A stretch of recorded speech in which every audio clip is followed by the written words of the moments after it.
Okay, ladies and gentlemen, welcome back to this episode of the Dana Buckler Show. My name is Dana, and I'm super pleased to welcome my guest today. He is a writer, director of the new film Mobland, Nicholas Maggio. Welcome to the Dana Buckler Show. How are you? I'm doing well. Thank you so much. Thank you for being on the show. So I watch a ton of movies, whether it's in the cinema, whether it's DTV. I watch a ton. I get a lot of movies sent to me as well. I get a lot of requests for interviews, but I'm telling you, it's rare for me to watch a movie, and as soon as the credits are rolling, I am picking up my phone and I am going through social media and I'm saying, I have to find him. And I found you and sent you a message, and you're so gracious to write me back, and I invite you to do a guest spot on the show, and here we are. So, Mobland, extraordinary film. And there's a lot I want to know about it. But before we get into sort of the heart of the movie, I would love to know a little bit about your background. You know, where did you grow up? You know, what did you want to do when you grew up, to use a line from your movie? So let's just start right there.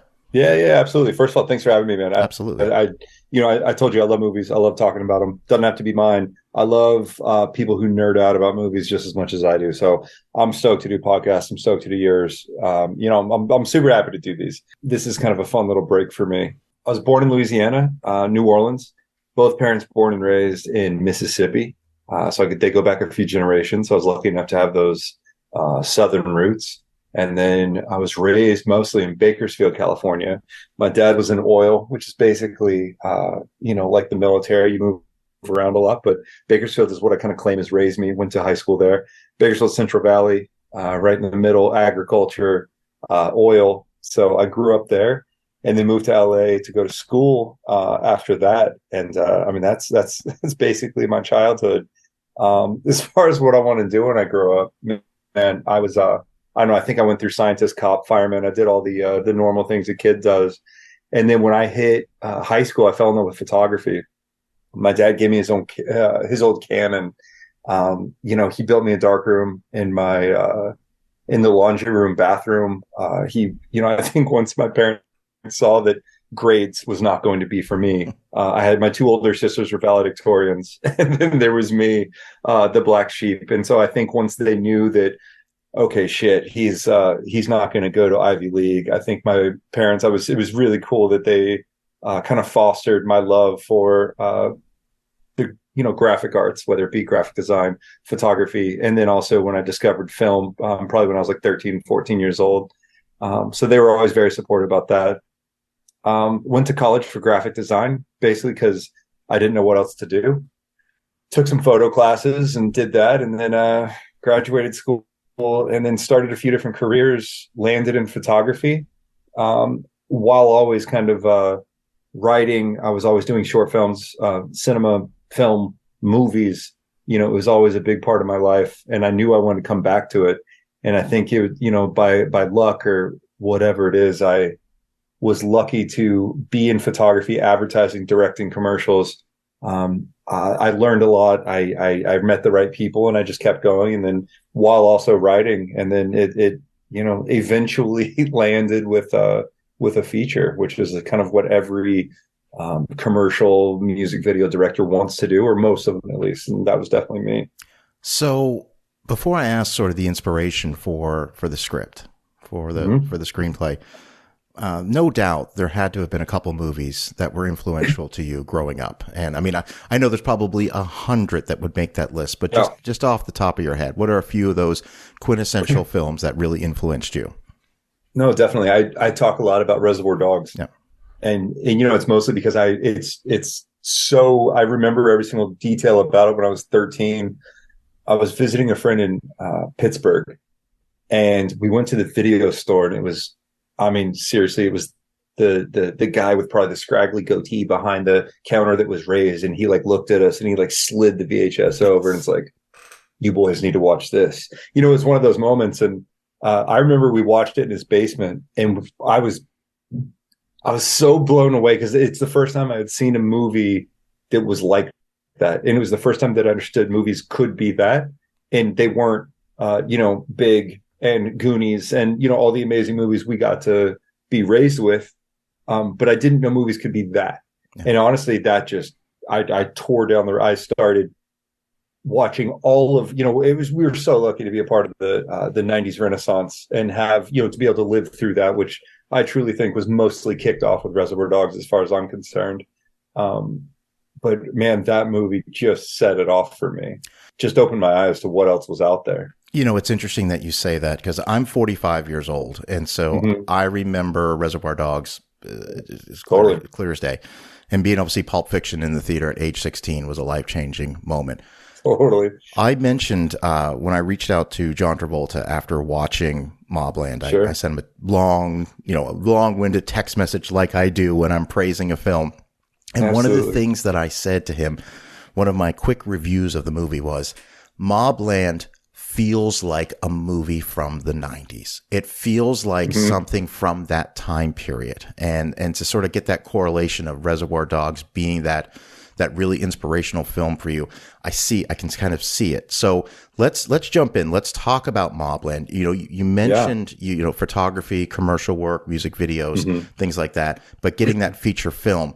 When is sort of the genesis of, I'm going to sit down and I'm going to write this? Because according to the internet research that I've done, and you can never trust what you read on the internet, it said that you wrote this in a really short period of time. Can we talk a little bit about the screenwriting process? It's a pretty funny story. Let me give you the first part of it, because filmmaking is it's not just right place at the right time. That's an understatement. It is stars lining up and continuing to line up until that movie comes out. I mean, it's an unreal amount of pieces, whether it's plates in the air that all have to come down on the table at the exact right time. I mean, it's unbelievable. It's nearly impossible. And I say that, every kid or whoever listens to this absolutely still do it. It's great, but it's incredibly difficult. So 2007, I quit my job. I had a corporate job, designer. I quit to be a writer. So I was like, I'm going to do this. I'm going to write scripts. It's what I want to do. Let's do it. And you're 45. You remember 2008 and how much fun that was. Oh, yeah. So 2008 hit, and man, everything went to shit. Nobody's buying anything. But before that, I had written these 2 scripts for this producer. And, one of them got made into a Jesse Metcalf movie. My writing partner and I got written off of it. It was fine. I didn't care. This was, fast forward 12 years or something, it got made.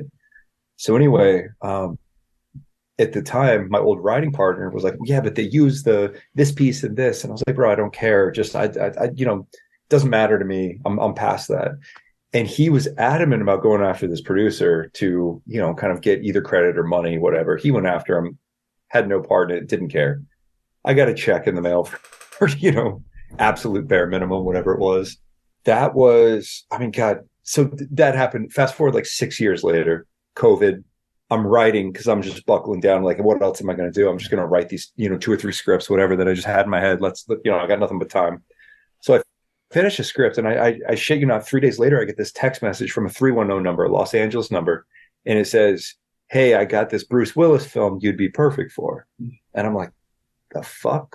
I don't know anyone who knows Bruce Willis. I don't know anyone in the movie industry, So I just wrote back and I said, don't know who this is, but funny enough, I just finished a script he'd be great for. This is obviously before all the news about his dementia and whatnot. But, and I get a text back and it says, no thanks. This is Corey. I don't want to get sued. And I was like, Corey? I was like, holy shit. It was the producer that my old writing partner basically threatened to sue to get money from him. So he randomly thought he was texting this other Nick, an actor. So that happened. So I was like, what the, that's just too crazy. So I was like, nah, that's too crazy. So I texted him the PDF of the script I just finished. I'm like, well, read this. And he wrote back, not going to happen. So about 2 weeks later, I write him, hey man, you read that script? He's like, nope. 2, 3, 4 weeks later, I hit him back, hey man, want me to come over and read it to you? Nope. About 3, 4 weeks later, hey man, I'll run you a bath. I'll do accents. Let me come over and read it to you. Finally broke him down about 6 months. And I get a text message randomly from Corey Large, the producer, and he says, I read it. I love it. Let's make it. So funny enough, that was a different script altogether. We started on that one. We're going. And in the meantime, I wrote Mobland. And it wasn't called Mobland back then. We'll get to that. But I wrote Mobland. I sent that to him, the rough draft. And he said, fuck yeah, let's go. And so I had a few with him. And he ended up doing Mobland first. So that's the story of Mobland. Getting my first feature was all because of a wrong number to a different Nick. That is one of the most remarkable stories, and I've heard a lot in this industry. I love that. It's pretty fun, man. I got a phone call from Corey the night before Principal when I'm in Georgia, and he's like, "Bro, a wrong fucking number." That's pretty serendipitous, but yeah, man, stars aligning. And Corey, I'm familiar with who he is. I know a lot of the movies that he's produced. So he says, all right, Mobland, let's do it. All right. What's the first? I mean, once we're greenlit, we're going to make the movie. Now it's about casting, right? Yeah. So, and just to touch on, I wrote Mobland in 4 days. Yeah. I'll call it American Metal. Yeah. And actually, I'll call it Blood on the Porch. Okay. Blood on the Porch is what I wrote it as. That's what it said on the original script, Blood on the Porch. So I wrote that in 4 days. I literally sat down 22, 23 pages a night. I did 2 nights, took 3 or 4 nights off. I didn't know how it was going to end. I don't do outlines. I don't do anything. I just sat down and did the last. I wrote it in 4 nights. It'd probably be better if I took longer. Not going to lie. I'm not saying that I'm a genius and it doesn't take me long to write. It's just that one just came out fast. And well, let me ask you this question. All right, if we're going to talk about the writing process just for a moment. Sure, all right, yeah. All right. So let's talk about this. All right, Clayton. Easily for me, he's the character in the movie that I was really drawn to. Just and I'm a huge fan of Stephen Dorff. But before Stephen Dorff is ever cast in this film, tell me about the inspiration for writing the character of Clayton. I think, and we can also get to this, but I think unapologetically, I made some homages, some overt homages, as far as I'm concerned, to movies that I love. Whether it's No Country for Old Men, there's some Hell or High Water, some Place Beyond the Pines, there's some Donnybrook. I love neo-noirs. And so Clayton was this mashup of just all of these kind of iconic characters that I love. And then it's also infused with, characters that I've always wanted to write. And then, then when it actually came to the movie, what he wears and everything, that's all, it's all the person who he became in my head. And I think any writer, I don't really know who Clayton is until I start writing, and then he becomes who he is. But he was definitely inspired by, he's like 5 or 6 characters all rolled into one. And I picked and chose and, kind of created him from that and my Southern roots. And I wanted those to play into it. And him and Bodie and Shelby all have these little attributes of different grandpas and uncles and cousins. And they all kind of, I took from all of that and created them. But yeah, Clayton was really special. He was a special character. And it's what got Dorff involved too, because he fell in love with Clayton as well, which segues right into how the casting got done and how it got made was through Dorff. But so who's the first one to come on board? Dorff? So Dorff read it. I got the phone call from Dorff, and it's like, all right, hey Nick, you gonna fuck this up? It was kind of that because I'm a first time director. I don't know shit. Nobody trusts me. It's all that. And funny story about that is he called. He's a really nice dude. We got along right away, but he said, I'll be honest. He's like, I don't know if I want to be Shelby or if I want to be Clayton. He's like, I don't know which. I was like, all right, well, I want you to be Clayton. And I got an actor who I want for Shelby. And he's like, well, who?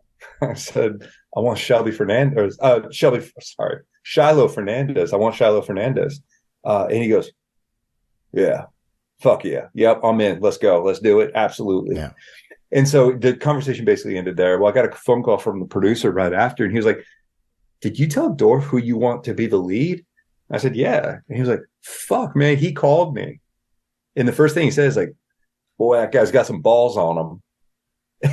And I guess because that he said he didn't know if he wanted to be the lead or Clayton. And I said, I want you for this. I want this other kid. And he said, man, if he would have said some other dumb actor, I would have walked in because I don't trust him. He's like, but I think Shiloh Fernandez is perfect. And he was like, I'm in. He's like, if I know he's got that taste level and I know he's going to choose Shiloh for that, who's perfect, then I'm in. So funny enough, I mean, that's, it kind of didn't register that I was maybe taking this chance by telling him. I thought Shiloh was so perfect for this. And luckily he did too. And then he got in and then he sent it to Travolta. Kind of the same thing. Travolta called me up, was like, all right, so different types of questions, very different people, Travolta and Dorff. Travolta you've spoken to him and I listened to the podcast with him on it with you. And, he's very sweet. He's very caring. He's very sensitive. And he wanted to know why I wanted to make the movie and why was important and why the characters, which is a really fun conversation to have with somebody like John Travolta. And then, I guess I said enough right things. He was like, all right, yep, I'm in. I was friends with Ashley Benson. I texted her actually when we were in pre-production. I texted her the script and I said, hey, you'd be kind of great for this. There's basically no money in it. And she responded after she read the script in like an hour and a half. She's like, yeah, I'm coming. I'm in. I don't care what I get paid. I'm lucky enough to be able to do this. I want to make it. And I was like, oh, shit. All right. And then, who else after that? Luke Wilson was actually signed on to do this. He was signed on to play Ben, who is the deputy. And he dropped out about 10 days before principal. And then when Kevin Dillon signed on, I just, as soon as he was interested, I was like, Trey, 100%. Yeah. Like, it was so clear. I had to do some tweaks and everything, but he was just such a perfect Trey. And then he did that. Everything just started falling into place. And I got so lucky with cast because all of those all those actors are so fantastic. I was so lucky to have them. And then Tim Murphy as Ben, who was also amazing. I just lucked out. You did. And, yeah.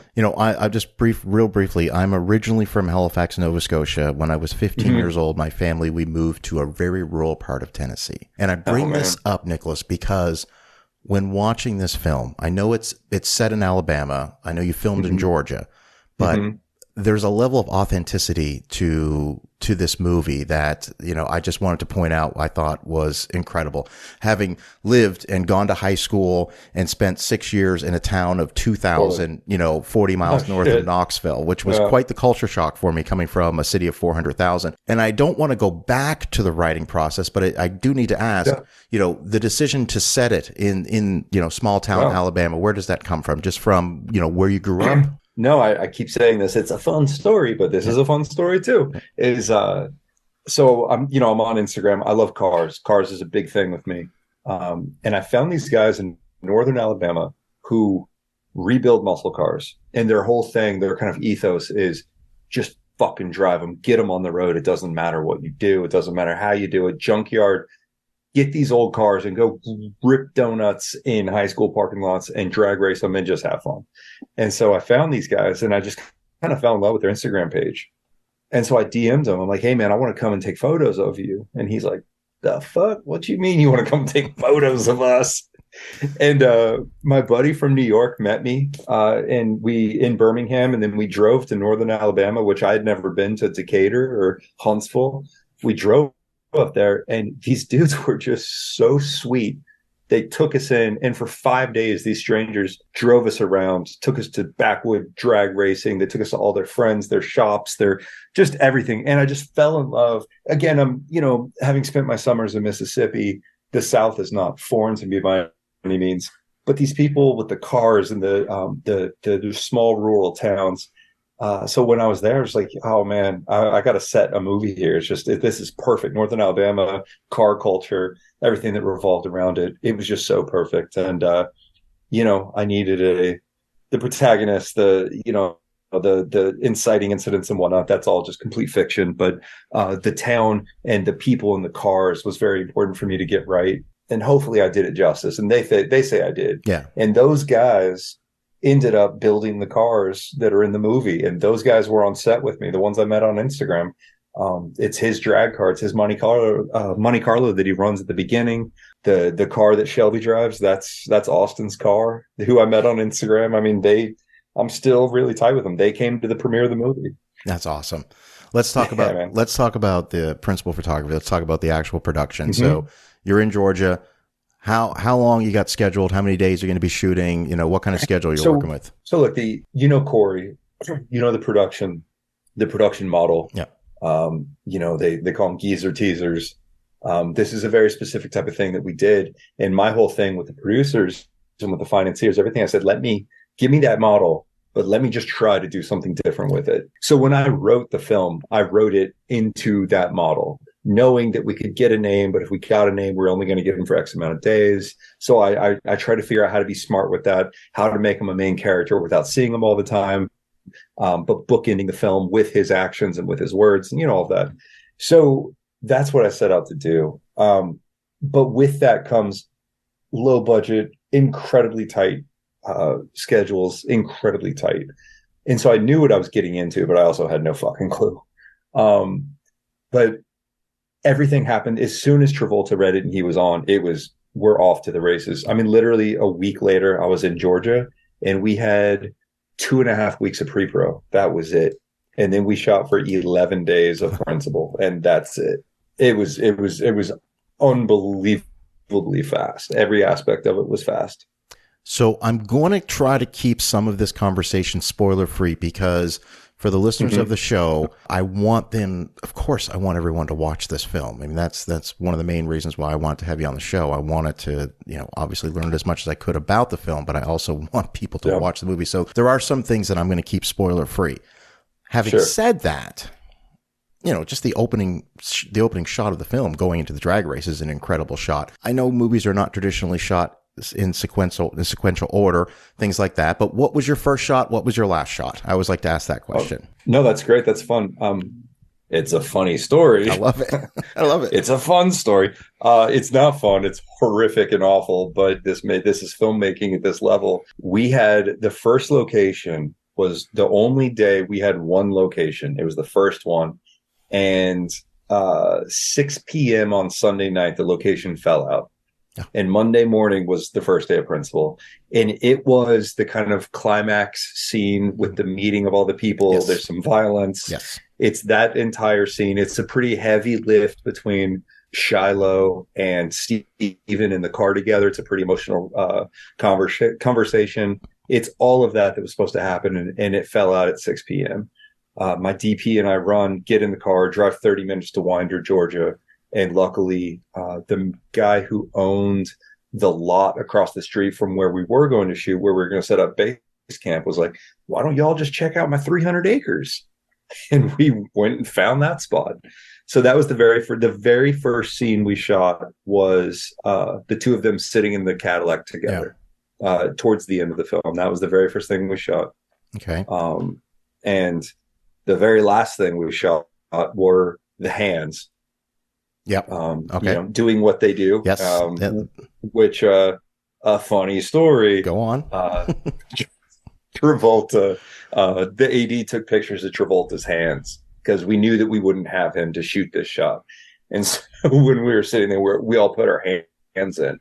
And evidently my hands are the closest to Travolta's. So it's my hands that actually do the action at the beginning and into the film.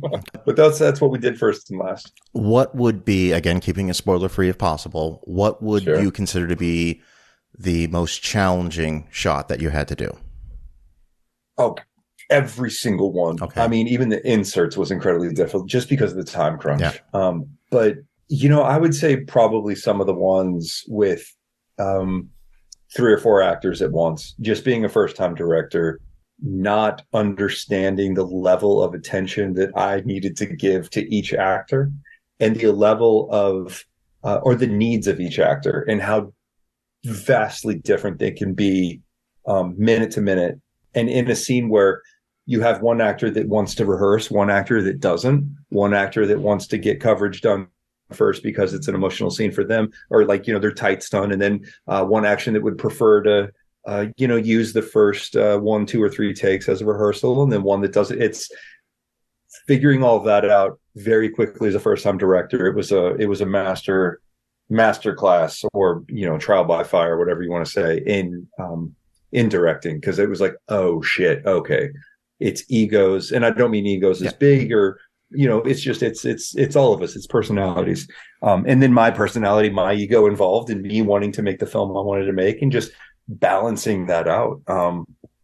Wow, I say all the time that directing I've found has been a couple things. It's constant cost benefit analysis, and it's manipulation, and it's manipulation of time and space and personalities in order to get what you need to tell the story. And so all of the shots were challenging, but with all the actors was pretty difficult for me, at least. So I'm going to ask this question, and I'm going to base it off of something that Travolta told me when I talked to him. Mm-hmm. And that is, a lot of actors will read a script and they will take the character and they'll make the character their own. They'll basically, they'll have a conversation with the writers, the directors, and they'll say, but they'll come in with a sort of preconceived notion of how to do that character. Oh, for sure. And I'm wondering, was that the case with Mobland? And was there anybody that you felt like you needed to sort of point in a different direction, or were you pretty satisfied with the way that they presented their characters initially? No, it's a great question. I'd like to think I told them all, Travolta, Dorff, Kevin, Ashley, Shiloh, Tim. I mean, I told everybody, I said, look, like when we get down to this, I'm not going to be able to direct in the traditional sense. It's just not going to happen on this time schedule. Yeah. And so I said, what I'm going to do is I'm going to do everything possible ahead of time, whether it's text messages, conversations with y'all, and then it's the actual locations, the props, the cars, the sets, everything that I can control to give those actors the space to do what they need. I'll take care of, the DP and the framing and the lighting, just trying to do all of that ahead of time. Cause I said, I'm just not going to have time. And so anything we can do ahead of time, is going to be instrumental. That's where the heavy lifting was going to come from.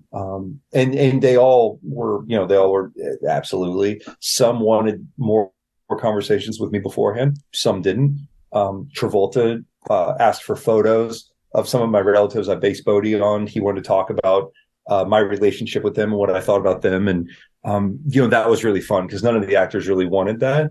Dorff, I told Dorff, he had such a good understanding of who Clayton was. I mean, that role was, I want to say it was written for him, but it wasn't, but it was.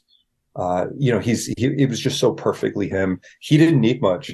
I mean, honestly, that guy, first take, we did the entire conversation in one take. That was the first thing we did. I said, just let it run. And I was just watching the two of them go, being like, oh shit, that's Shelby and Clayton. I don't need to do anything. They all did so well at coming prepared. I think the only kind of thing, Ashley had a different idea of who Caroline was. But it's so funny. She comes from TV, Pretty Little Liars, all that. So she literally was like, I don't care if you fucking line read me. You tell me exactly what you want so we can get this done. And I'm here for it, So I gave her maybe one piece of direction and it was turned around. It was great. It was done. She owned it and she had it.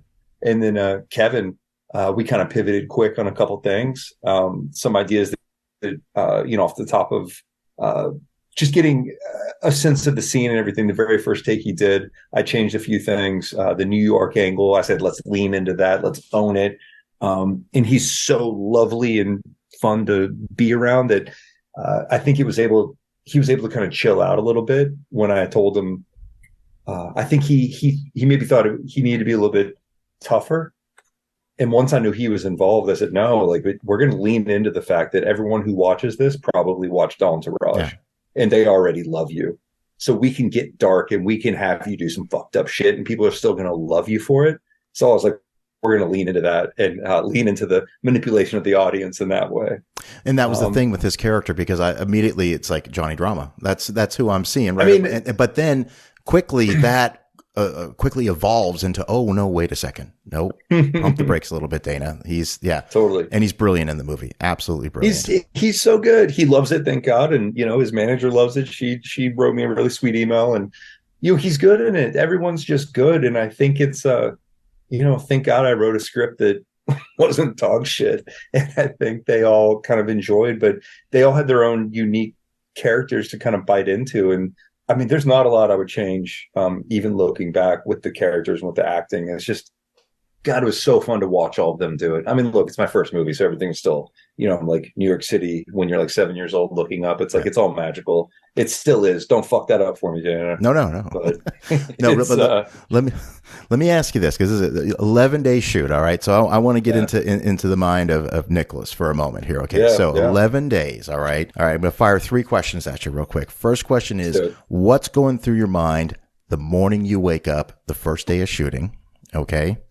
What's going through your mind the last day? And then the middle question is going to be, what is the cast and crew doing when you guys aren't filming during that 11 days? And what are you doing? Oh, Jesus. What's funny is, thank God I don't know shit, because I think the morning, I've done so many commercials, I've done music videos, I've done campaigns, whatever it is.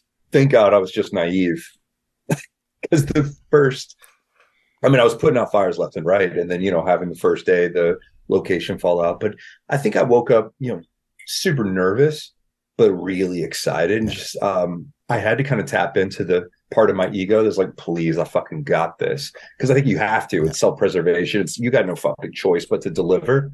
So I think I was trying to lean into that, trying to hype myself up a little bit. Yeah, because very quickly it's like, oh, yeah, you don't know shit.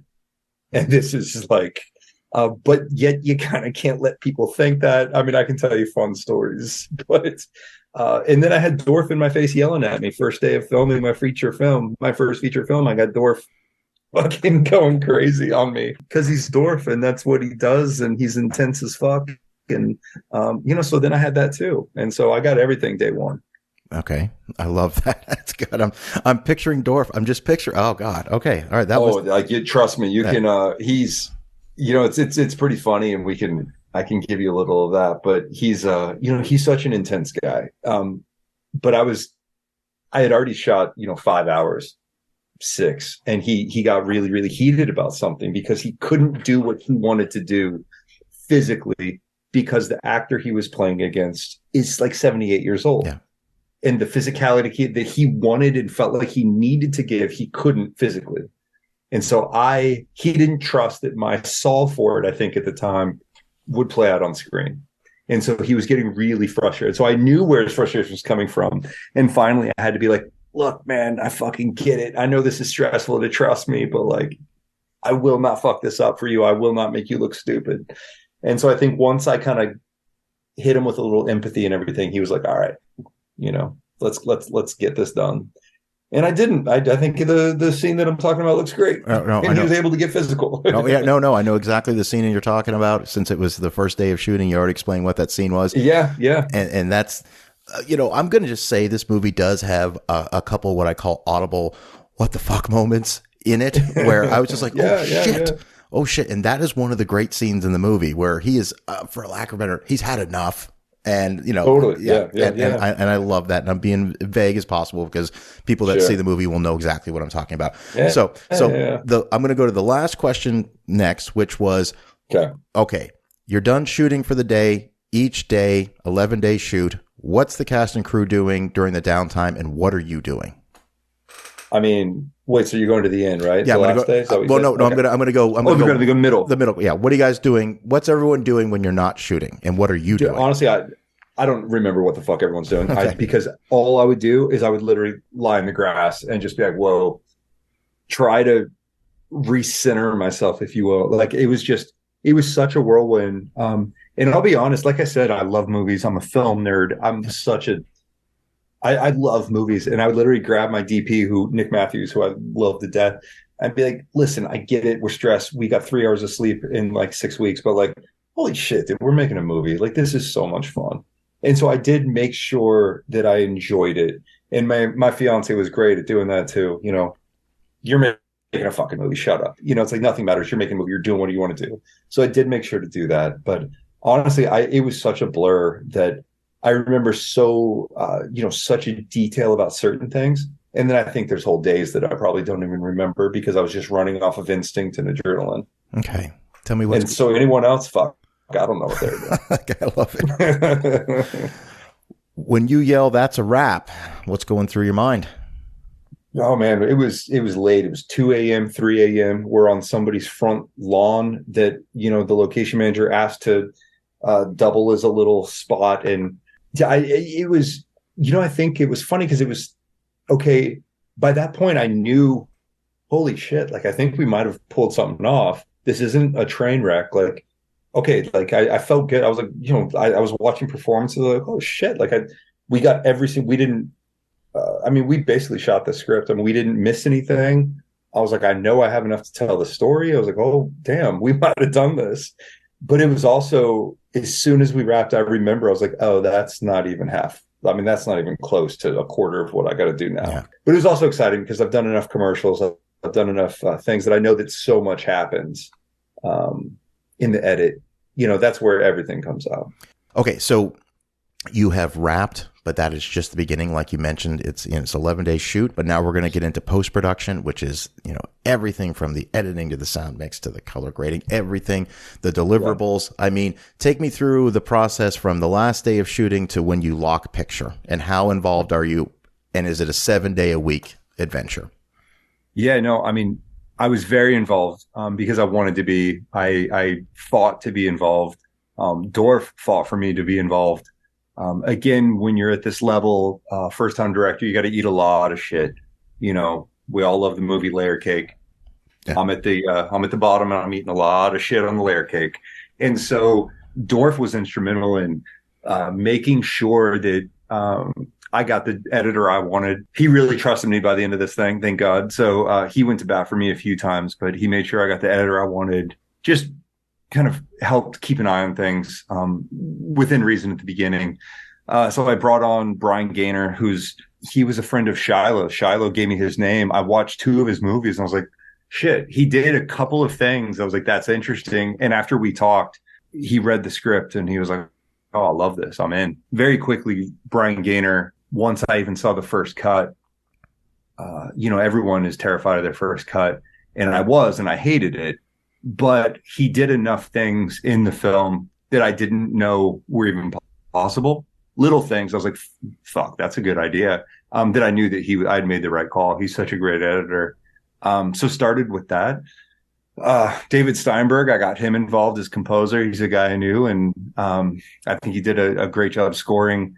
I called in every favor and got music from every band that I know. Everyone gave their music for free because we had no budget for it. Luckily, I think, I like to think the movie's decent. And so when sound designer, when Chris Smith got the first cut, he watched it and was like, oh, I want to do this.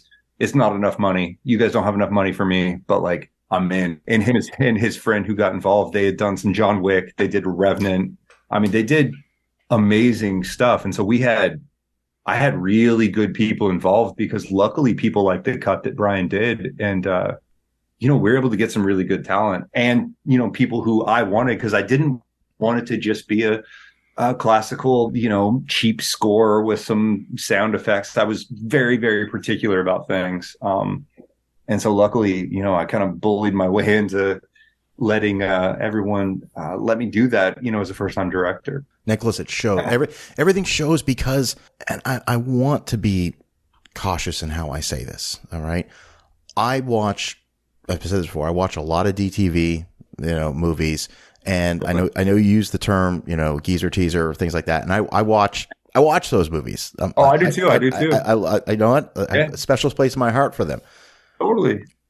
This movie doesn't fall into that category for me. Okay, like this is a gritty crime neo-noir movie that I had said to anyone that will listen, like this is going to take you back to that independent time in the 90s. And I have not seen a movie like this in several years. I mean, it really got me. And it's one of these ones where I'm texting everybody I know, like, watch this. You're going to be surprised. I'm telling you, this thing is really fucking good.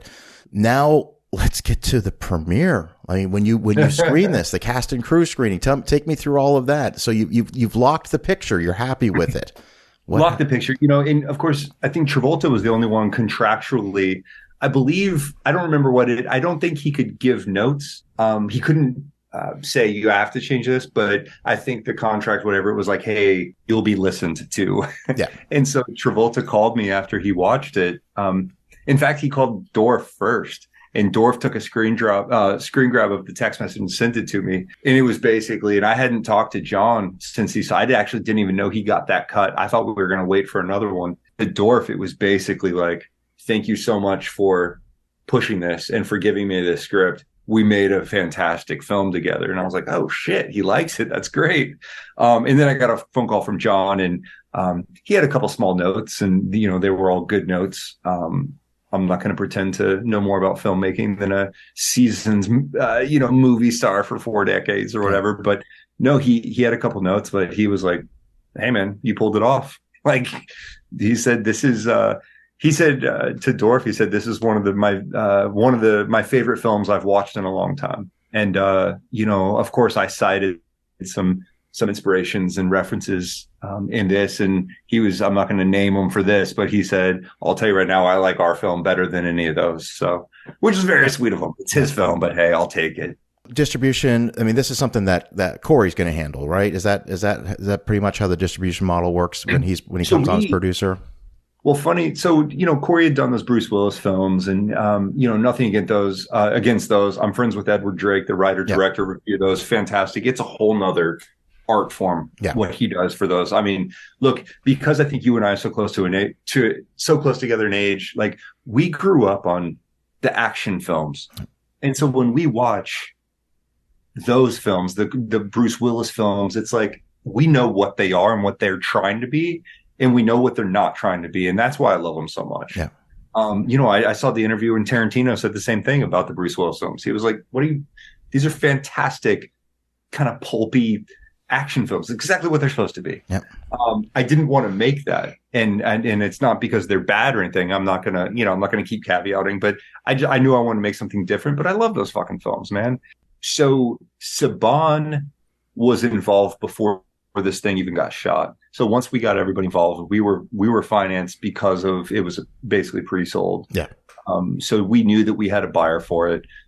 So we knew Saban was going to be handling it. And then once it all got turned in, they got Lionsgate involved. Lionsgate took it, and then it's going to be on Hulu in December. Awesome. So Hulu got it also.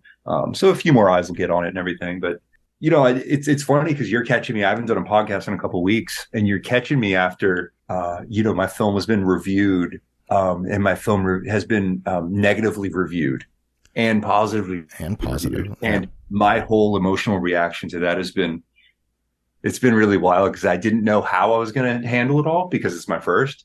And so that's been a fucking roller coaster. I have this newfound hate for film critics, but at the same time, I have this understanding of their place and why they're important. So it's this whole new relationship that I didn't know I was going to have. But it's funny. The only reason I bring this up is when you said, maybe it's in a different category than some of those other films. And again, not better, not worse. We're not going to talk about that. Yeah. Different.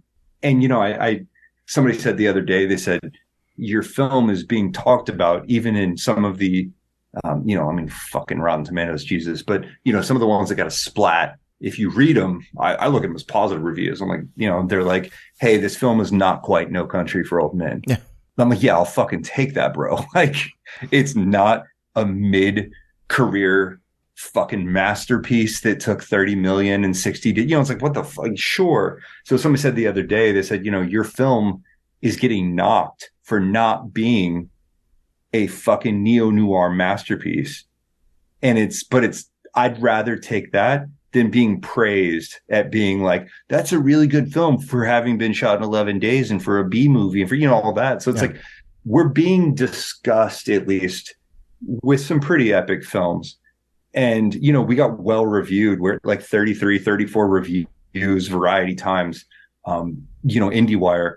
So it's like people took it seriously. Yeah. And I think that's been just an overall win for me is that, again, not better, not worse, whatever it is, but it's being considered, I think, as a film that lives in a world with some pretty amazing films as far as I'm concerned. Yeah. And I'm going to second all of that because, again, and I don't consider myself to be a film critic, Nicholas. I consider myself to be a passionate cinema lover. I'm a fan of, look, a perfect day for me would be watching 8 Canon films in a row on a Sunday doing nothing. That sounds like a great day to me. So my point, when it comes to the podcast, my thing has always been, if I'm not a fan of a particular movie, I'm just not going to talk about it. I'm not going to, somebody sends me a film, I'll always say, hey, listen, I'll watch it. And if, I want to have you on the show, I'll have you on the show. And if I don't, I don't. But I don't make it a point to critique things because it takes a lot to make a movie. And it takes a hell of a lot to make it under the circumstances you made it under.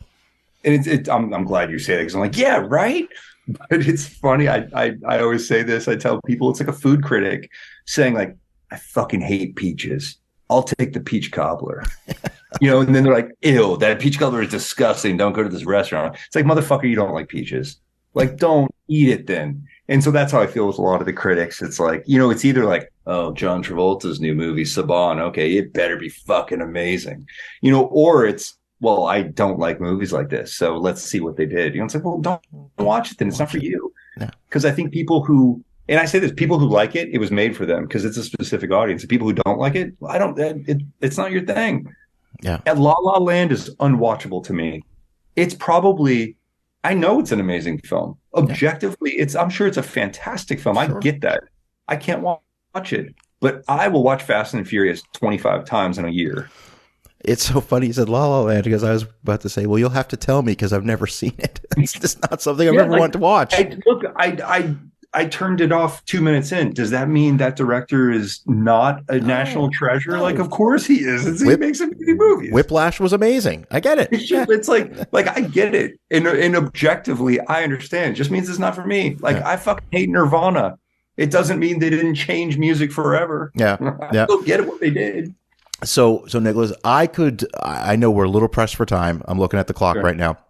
I could talk to you for a few hours. So we're going to have to do this again sometime. Love to have you come back on the show and just shoot the shit for a couple hours and just talk movies. But I have to ask because, again, just to keep going back to the first person I text after I watched the movie was John. And it was just like, hey, you got to know how much I love this movie. And I ended that message by saying, I can't wait to see what Nicholas does next because you have firmly planted yourself on my radar. And my radar is not that big. Like there's a few writer directors that I really keep an eye out for. And you are now on that very, very short list. So what is next for you? Like what is next? Yeah. I mean, I have a few scripts. I have one or two out that I probably don't want to direct that if they got made, I'd be happy to see what somebody can do with them. Not really my thing. You know, it's funny. I have one that it was the first one that Corey had that I love it to death. It's dark and gritty and noir and violent and beautiful and poetic. Takes place in LA, you know, ex-LAPD cop. He's older now. It's a very, very noir. And that's what I wanted my next one to be. And then I started writing. And so I'm about 75 pages in. I'm almost done with this new one that I'm writing that I absolutely want to do next. So, you know, it's kind of like, well, Dorff wants to do another one. He'd be great at either of these. You know, I would love to work with Dorff again.